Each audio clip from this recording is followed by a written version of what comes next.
Hello everyone! Welcome to a new short challenge. This time slightly more dramatic than usual because some rings will be taken off. Yeah, I just wanted to write this and I had it prepared and it's short, so why not? It's time for some more drama in the flood of fluff that I've been doing recently, for the most part. Yes, so let's go. As always, special thanks to my lovely patrons and all of you who subscribe and watch these videos. You're keeping this channel alive and going. Thank you very much, and I hope you will enjoy.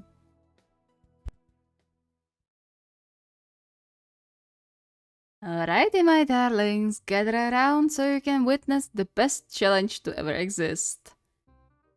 I have serious doubts about that. Not gonna lie, me too. Hey, rude! I mean, you said that so many times before it's kinda losing impact. Fine, but it's still a great one, trust me. I already have trust issues when it comes to your challenges.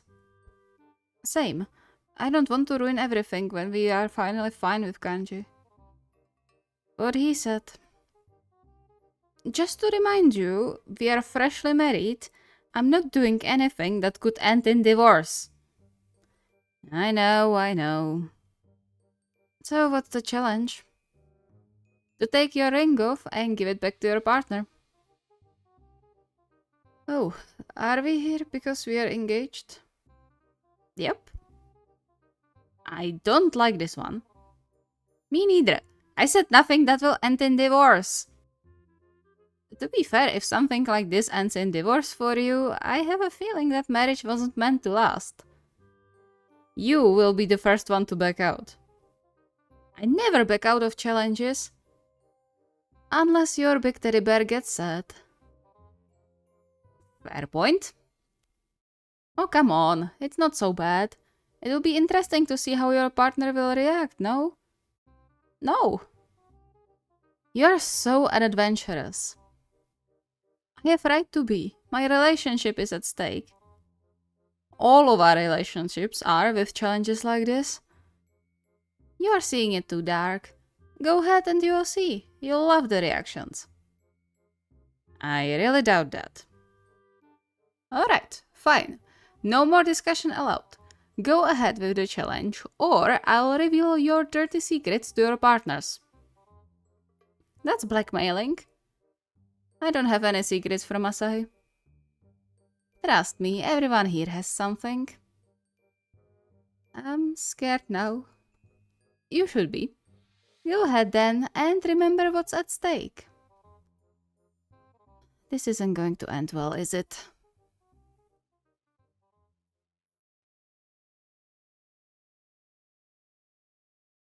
Slightly annoyed for pretty much getting called a coward, Noya's mind was settled on going through with the challenge, no matter Asahi's sad puppy eyes. However, the longer he waited for Asahi's return from a meeting, the more he had to convince himself it was going to be fine. Each time his gaze fell on the two thunderbolts wrapped around his finger, his dedication to the challenge wavered.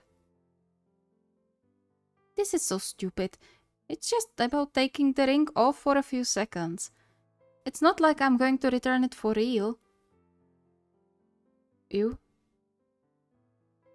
Snapped back into reality, Noya forced himself to stay seated instead of running to welcome Asahi home, hoping it would give the challenge the right flavor.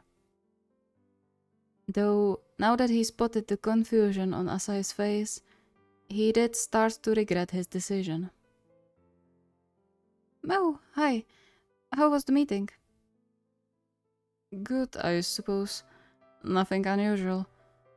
But, is everything alright? Yeah, why shouldn't it be? I'm just thinking about something. Oh, and what would that be? Determined to risk it, Noya then got up and took hold of Asahi's hand to press the ring into his palm.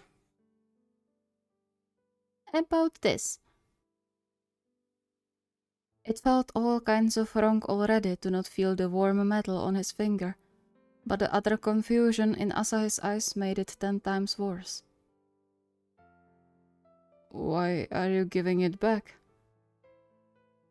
His still outstretched hand started to tremble ever so slightly with Noya's shrug, the sight sending dagger through Noya's heart. Do you not like it after all? Or do you not want it anymore? What happened? I thought we... Ouch! No, this is far worse than I thought. He grabbed the ring from Asahi's palm and quickly put it back on his finger before he threw himself around Asahi's waist. I'm sorry, please don't be sad. I didn't mean anything by it, I swear. But it was just a challenge. I'm not giving it back for real, I promise. I'm so sorry. Silence settled in the flat. Noya didn't let go, even though the little guilty voice in his head kept telling him he probably should after what he just pulled off. But he knew better. Nothing convinced Asahi more than touch. Then, finally, Asahi returned the embrace, although a bit more hesitantly than Noya would like. Just a challenge? Yes. I'm sorry, I thought it could be interesting to see your reaction, but I didn't mean to make you sad. I love that ring, it's beautiful, and I love what it represents. I will never take it off from now on, challenge or not. Asahi relaxed a bit, even smiling a bit judging by the soft gust of warm air in Noya's hair. I'm glad. But maybe do take it off when you travel. I wouldn't be able to live with myself if you got hurt because of it. No worries, I'll be careful. He grinned up at Asahi, relieved and happy nothing too serious happened. What do you say we go on a vacation? Next week, 3 days. Just the two of us. Asahi smiled, and Noya's knees turned into jelly. That sounds great.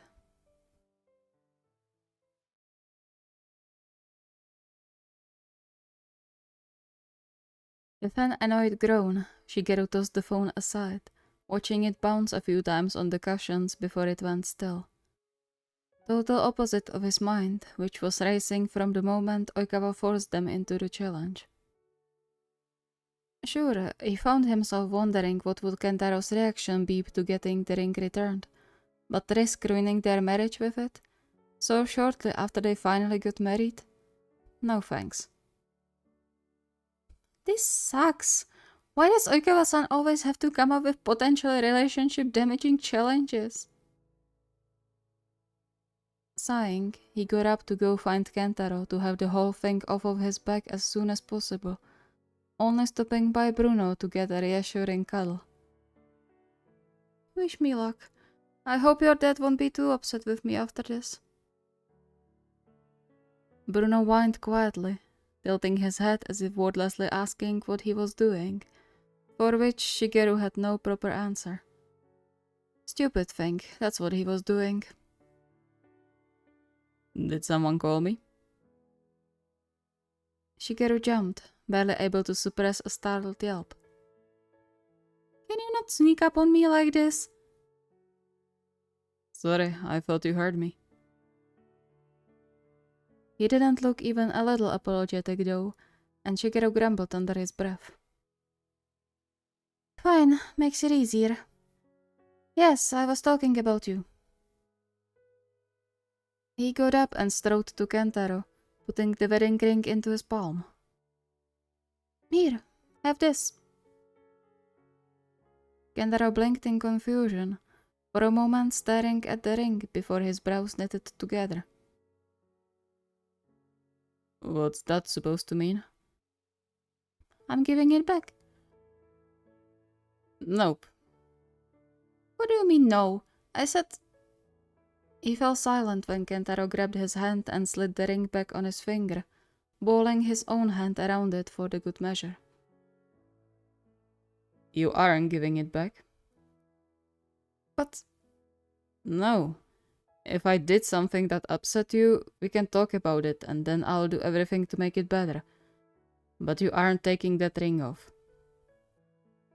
Shigeru could just stare at him for a while before he let out a frustrated sigh. Why are you always so kind? I can't even be mad at you properly. It's a gift. He pulled Shigeru to his chest, wrapping him in the warmest embrace Shigeru knew. What's wrong? Nothing. It was a challenge. I didn't want to do it, but then you scared me, so I thought I'll get back at you like this. You almost gave me a heart attack. Shigeru paused. Really? You didn't look too thrown off. Maybe not on the outside. He brought their lips together shortly, leaving their foreheads touching. Don't do this to me. For a second, I thought you were serious. Guilt hit Shigeru like a brick when he realized the hands on his back weren't as steady as he thought. And so he returned to the embrace, nuzzling deep into the crook of Kentaro's neck. I wouldn't do it for real. You know I would be completely lost without you. He let out a shaky breath. I'm sorry. It's okay. Just remember that if something really comes up, we can talk about it and deal with it. I know. Love you. Love you too.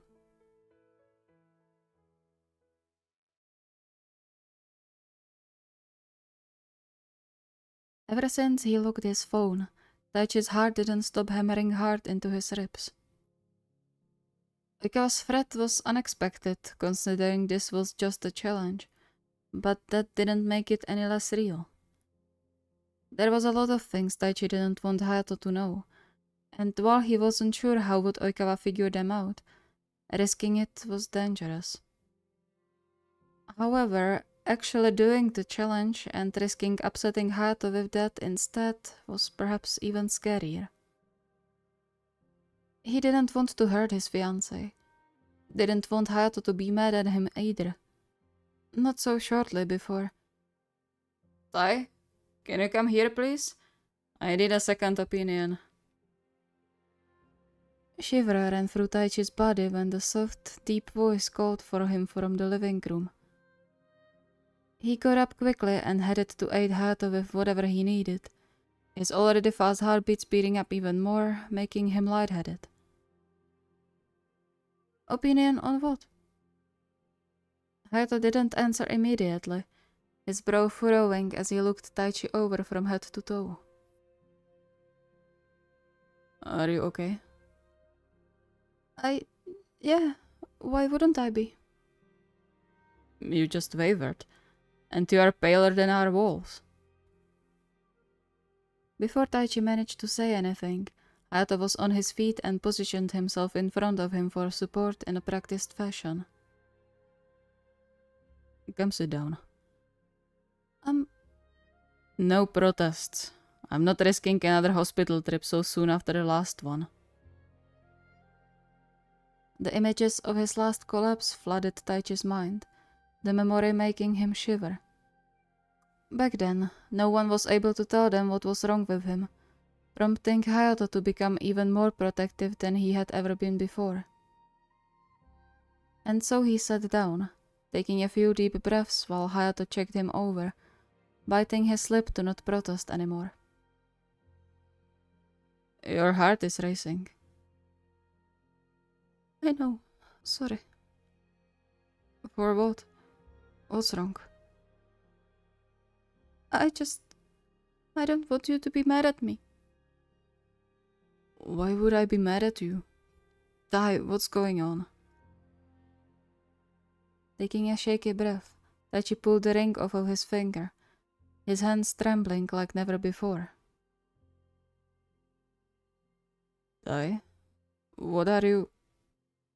A strangled sob tore from Taichi's throat, his vision hazing the moment he could no longer feel the reassuring warmth of the silver ring on his skin. He clenched the ring in his hand, desperately holding onto it as if it was the last anchor keeping him sane. I'm sorry, don't be mad, please. I didn't mean to, it was...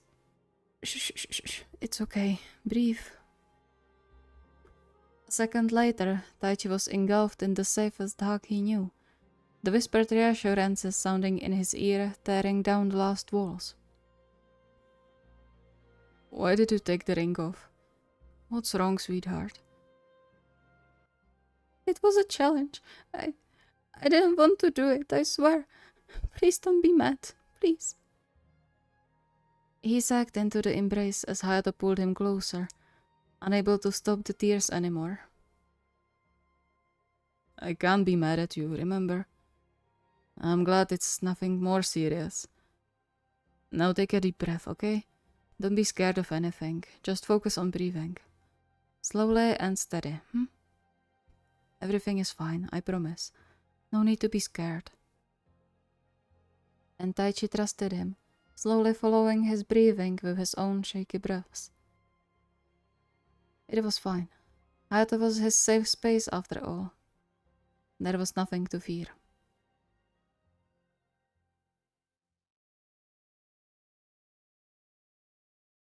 The only problem Lev had, beside the threat of facing Yaku's wrath, or even worse, sadness, was the fact he couldn't return his ring since his fiancée was still in Russia.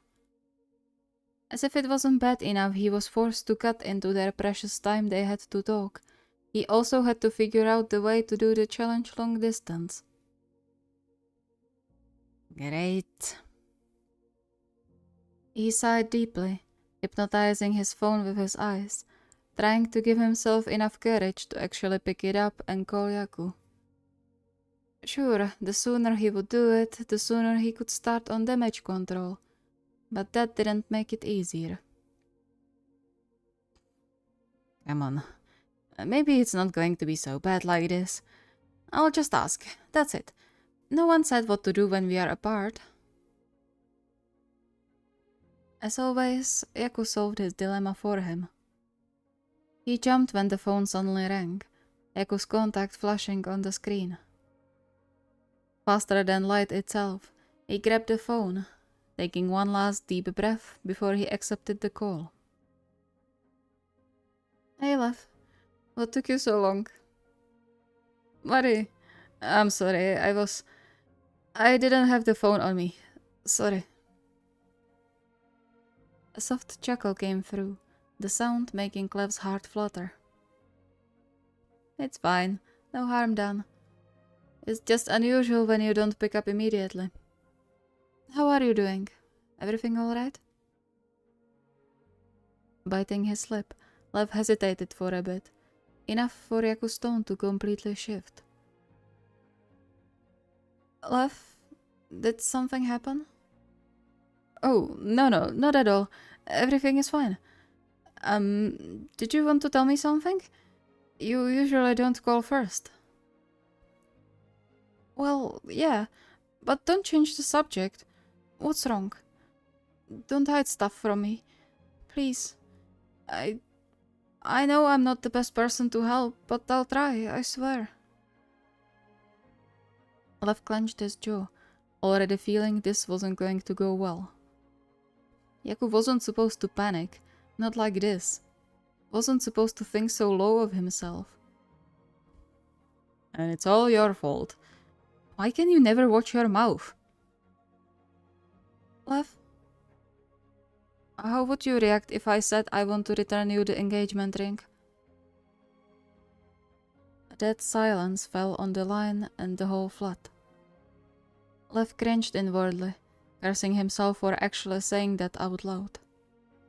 As if Yaku wasn't shaken enough already for some reason, he had to add to it. What kind of partner he was? You want to return it? Lev could swear his heart cracked there and then. No, of course not. It was just hypothetical. Why would you ask something like this hypothetically? Lev, if I did something again, please tell me. We can talk about it. I'm sure we can deal with it without having to take drastic measures. Mori, stop, please. It was just a challenge Oikawa forced us to do. I don't want to give that ring back. I could never. Please, you have to believe me. For a while, the only sound he could hear were rapid, shaky breaths, and there was no doubt in his mind he heard tears too. Damn you, Oikawa. And damn me, for fuck's sake. Mori? You mean it? That it was just a challenge? Yes.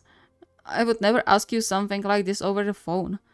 Ground would have to swallow me from shame if I did. That finally seemed to calm Yaku down a bit. Okay, I trust you. But please, never ask me this again. Please. I won't, I promise. What did you want to tell me? That's not important right now. Just talk to me, would you? Anything. How was your day? Slightly weirded out, severely guilty, Lev did as Yaku asked and started to talk about his day, wondering what exactly was on Yaku's mind before he chased it away with fear.